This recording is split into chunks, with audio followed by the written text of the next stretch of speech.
today, and I know a lot about history, Western history, European history.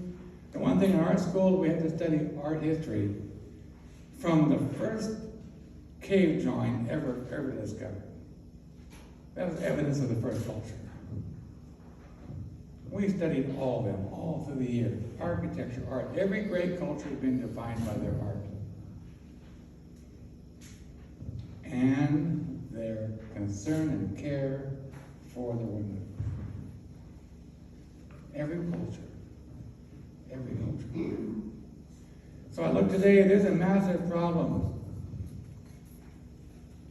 with missing Native women, murdered Native women. And one of the questions I think was posed to me is why would I get involved? How's it affected my life? I'm qualified.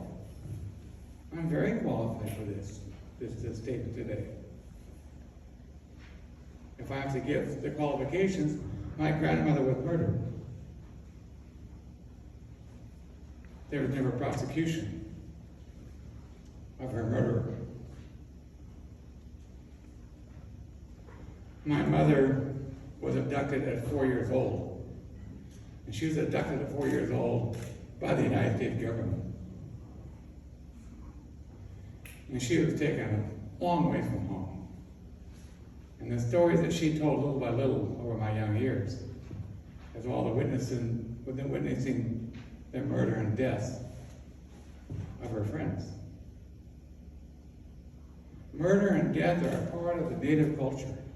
We've endured it since the first people stepped off the ship in 1620 to establish this as a new homeland. This is part of the fabric of our society. This is why the laws are crafted in a certain way, to protect that institution of oppression. We may not like it, we may not agree with it. We struggle with it today. You're struggling with it today. Native Americans are the only ones in the country who can be prosecuted twice for the same crime. That's not in dispute. There is no protection for cross-prosecution. We live under a different set of rules. We live in a foreign country. I have a dual citizenship. You have a dual citizenship. Every Native American here enrolled belongs to two countries. But we look at this United States of America, the contiguous United States of America, and we say we are a nation of laws under one law, under one form of government. But then we have the practice of that. And we start getting to the minutiae of it. In the United States of America, it's against the law to assault somebody. It's against the law to exceed the speed limit of the jurisdiction you're in. It's against the law to defraud the federal government of properly owed taxes. It's against the law to pollute something where you harm your neighbors. So why do we have an identifiable missing and indigenous women's problem? There's also young boys involved. There's also fathers involved. They didn't talk about the fathers who got murdered trying to defend their daughters and mothers. Murder's rampant. Why? What collectively do we want in the Native community? We were forced at the point of a gun to sign a treaty, to cede our lands, and acquiesce to the will of the new government. The amount of money that was spent for this property right here, that this library is on, was a little over a penny. Maybe a penny and a quarter. It's easy to figure out. There was never a compensation for this land. But we're asking for, if we're a nation of laws, we all are subjected to the same laws. Why is my community not affected by those laws? Why is there an exception in America that those laws don't affect these people? They never did. They were financed, the people in the Pilgrims were financed by bankers in England. And they came with a huge debt. They even landed in the wrong place. They were supposed to land in the Carolinas. And the bankers, or a year or so later, they want some kind of payment. How many people in this room know what the first payment was made to the bankers in England? It's in all the history books. No, it's not. It's not one Walt Disney movie either. It was a load of women and children and men sold into slavery and sent to Africa. Their first year. Ever since then, our people have said, if we're going to be part of this community, we should live under one set of laws. One set of laws. And today we have good people fighting, good people listening, saying, where's the justice?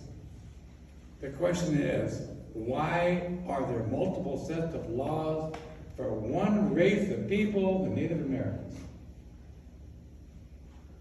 Why? That's the question. When you leave here, you start asking around, why is there a different set of laws for the natives? Why don't they go to the same laws we go? Why are we not subjected to the same laws and vice versa? Why have we perpetuated this distinction that the Native Americans are inferior? When my grandmother was murdered in the 50s, early 50s, a group of men from the tribe gathered together and said, we're going to go find out who murdered her. They had a good idea who murdered her. Each one of these men were veterans of World War II. One had been at the Battle of the Bulge. Native American soldiers fought the front lines. They knew death, they knew murder, they knew guns. And they went out and found this person. And they murdered him. They killed him, wrapped him up, weighed him down, and threw him in the Skagit River. They came back and told the community, we can't find him, he must have taken off to Mexico. And they kept this secret from all the other siblings in the family, all the children. They only told the grandchildren before they died. Said, we need you to hear the story, what really happened. They never told the siblings. Because they knew justice would not be done. The first person hung in Skagit County was a Native American Skagit member. No one knows the crime, they just know it was hung. There's always been a different set of rules. All the natives are asking for is, if we were forced to acquiesce to the soil, even though it was only paying a quarter for this land, but we agreed to go with the same set of laws. Why are we splitting hairs on which law is over here? I was a member of the Upper Skagit Tribal Council. We wanted to build buildings, big buildings. We don't have a building code. We gotta have a building code. Well, so we did, we got Washington State UBC, Uniform Building Code. So that's our building code. We adopted it.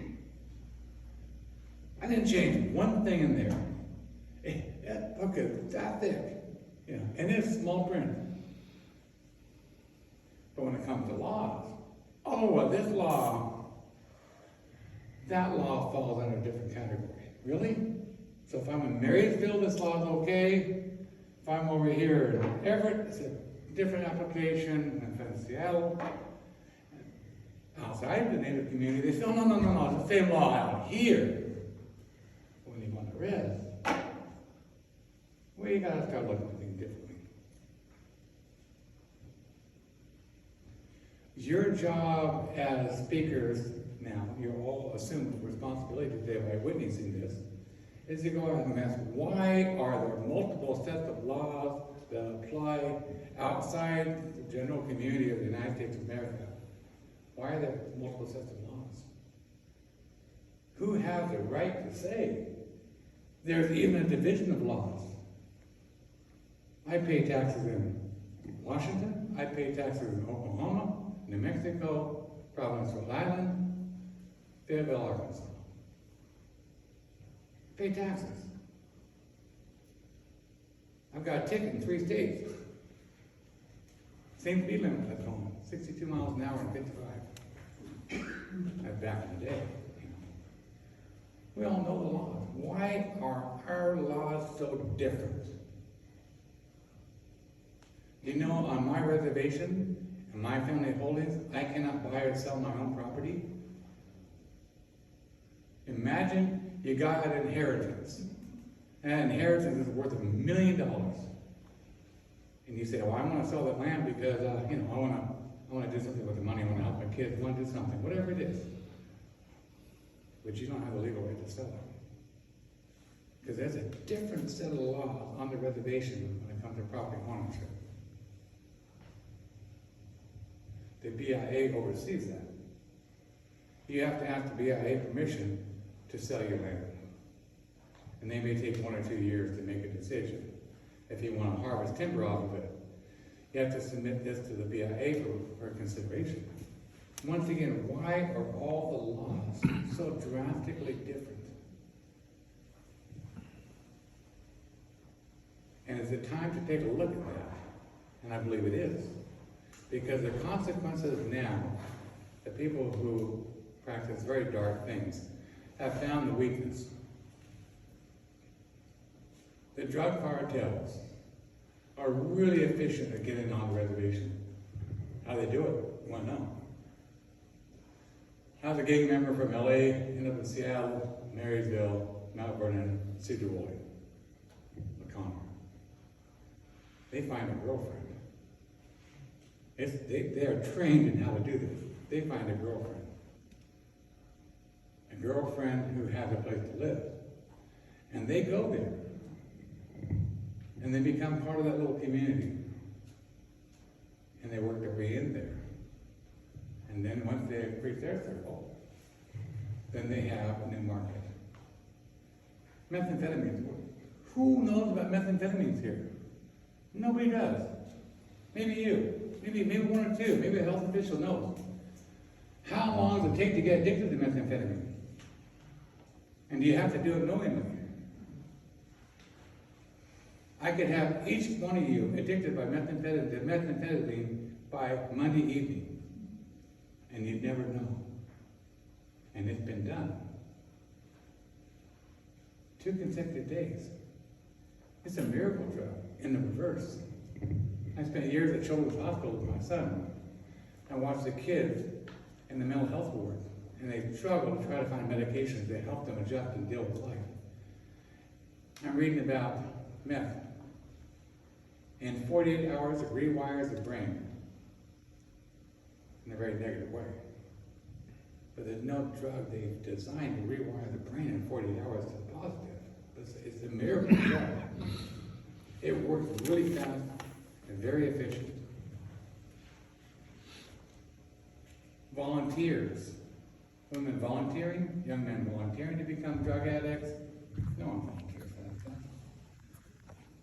You can't say, oh, she was an alcoholic and she got murdered. Oh, she was a drug addict, she got murdered. She dropped out of high school, she got murdered. Her mother was no good, her father was blah, blah. There's no bar for qualifications for it's wrong to murder somebody. There's no bar. But on the reservation there is.